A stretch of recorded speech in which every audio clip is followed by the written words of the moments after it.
প্রিয় সৈয়দপুর কিশোরগঞ্জবাসী, আসসালামু আলাইকুম।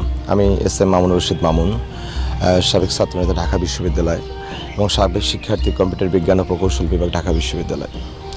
তো আপনারা ইতিমধ্যে জানেন যে আমি বিগত 5ই আগস্টের পর থেকে সৈয়দপুর এবং কিশোরগঞ্জের মানুষকে নিয়ে যে নতুন করে স্বপ্ন দেখতেছি, বা এই কিশোরগঞ্জ সৈয়দপুরের তরুণ প্রজন্মকে নিয়ে নতুন করে যে সৈয়দপুর কিশোরগঞ্জ বিনির্মাণের স্বপ্ন দেখতেছি। এবং আমি বিশ্বাস করি আপনারা যদি আমাদেরকে সহযোগিতা করেন, আপনারা যারা তরুণ আছেন তারা যদি আমাদেরকে সহযোগিতা করেন, আমরা সত্যিকার অর্থে একটি সুন্দর সৈয়দপুর এবং কিশোরগঞ্জ বিনির্মাণ করতে পারবো। এবং আমি যারা এখানে সিনিয়র এবং প্রবীণ বিভিন্ন দলের রাজনৈতিক নেতৃবৃন্দ আছেন, আমি সবার কাছে অনুরোধ করব অন্তত সৈয়দপুর কিশোরগঞ্জের স্বার্থে, সৈয়দপুর কিশোরগঞ্জের সাধারণ মানুষগুলোর স্বার্থে অন্তত আগামী 5টি বছর যদি আমরা একসাথে চলতে পারি, আমরা সত্যিকার অর্থে একটি সুন্দর সৈয়দপুর এবং কিশোরগঞ্জ বিনির্মাণ করা সম্ভব। তো আপনারা ভালো থাকবেন এবং আমাদের সবার জন্য দোয়া করবেন।